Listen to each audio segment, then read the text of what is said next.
Di masa lalu, jauh sebelum dunia dipenuhi oleh media sosial, popularitas instan, dan kebutuhan untuk selalu terlihat hebat di mata orang lain, para raja kuno memahami satu prinsip sederhana tentang kekuatan manusia. Mereka tahu bahwa seorang pemimpin sejati tidak pernah benar-benar mengejar pengakuan. Ia tidak sibuk meyakinkan dunia bahwa dirinya penting. Justru sebaliknya, ia sibuk membangun hidupnya sendiri dengan begitu serius, begitu terarah, sehingga orang-orang di sekitarnya perlahan mulai merasa tertarik untuk berjalan di belakangnya.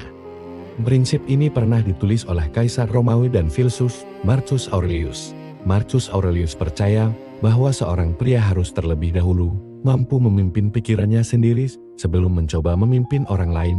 Cerita ini dimulai dari seorang pria berumur yang suatu hari menyadari sesuatu yang cukup menyakitkan selama bertahun-tahun. Ia menjalani hidup seperti banyak orang lainnya.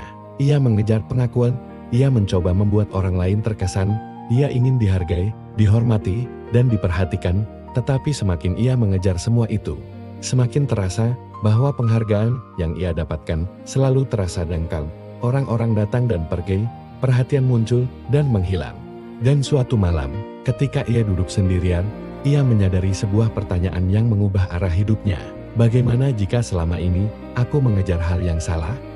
Sejak hari itu, ia membuat sebuah keputusan yang tampak sederhana, tetapi sebenarnya sangat radikal. Ia berhenti mengejar siapapun, ia berhenti mencari validasi. Sebaliknya, ia mulai melakukan sesuatu yang jauh lebih sulit, memimpin hidupnya sendiri.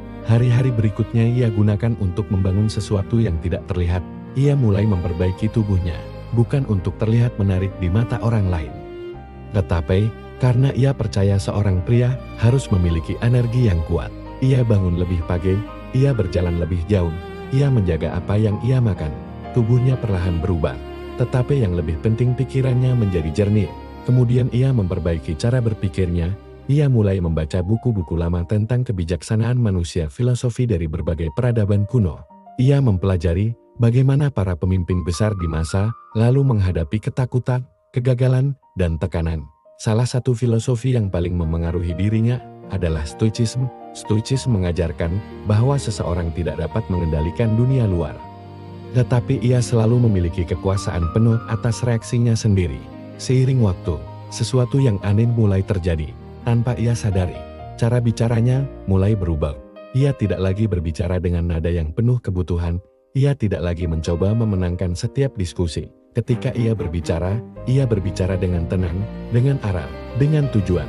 Orang-orang yang mendengarnya mulai merasakan sesuatu yang berbeda, bukan karena kata-katanya sempurna, tetapi karena ia terdengar seperti seseorang yang tahu kemana hidupnya menuju. Beberapa bulan kemudian, perubahan kecil itu mulai terlihat. Teman-temannya mulai memperhatikan bahwa ia tidak lagi terlihat gelisah tentang masa depan. Ia tampak seperti seseorang yang sedang berjalan menuju tujuan yang jelas. Bahkan jika tujuan itu tidak selalu ia jelaskan dengan kata-kata, dan disinilah bagian cerita yang paling menarik mulai terjadi. Salah satu teman lamanya suatu hari bertanya, "Apa yang sebenarnya berubah darimu?" Ia tersenyum dan menjawab dengan sederhana, "Aku berhenti mencoba meminimalkan hidup orang lain, aku mulai memimpin hidupku sendiri." Tanpa ia sadari, orang-orang mulai datang kepadanya untuk meminta nasihat. Mereka bertanya tentang keputusan hidup, tentang pekerjaan, tentang hubungan. Hal yang menarik adalah ia tidak pernah mencoba menjadi penasihat siapapun, tetapi ada sesuatu tentang cara ia menjalani hidup yang membuat orang lain merasa tenang. Dan seperti yang sering terjadi dalam kehidupan manusia, energi seperti ini juga mulai menarik perhatian yang tidak ia cari. Beberapa wanita muda yang mengenalnya mulai melihat sesuatu yang berbeda darinya. Ia tidak terlihat seperti pria yang sedang mencoba menarik perhatian. Ia terlihat seperti seseorang yang memiliki dunia sendiri, dunia yang sedang ia bangun dengan serius. Di seseorang yang memiliki arah yang jelas, selalu terasa menarik. Yang menarik adalah, pria ini tidak pernah mencoba memanfaatkan perhatian itu. Ia tetap melakukan hal yang sama seperti sebelumnya. Ia bekerja, ia belajar, ia memperbaiki dirinya sedikit demi sedikit setiap hari. Ia tetap fokus membangun hidup yang ia hormati sendiri. Dan tanpa disadari, ia mulai menciptakan otoritas alami. Bukan otoritas yang datang dari jabatan atau uang, tetapi dari konsistensi dalam memimpin dirinya sendiri. Pada akhirnya, Pelajaran terbesar bukanlah tentang bagaimana membuat orang lain mengikuti kita.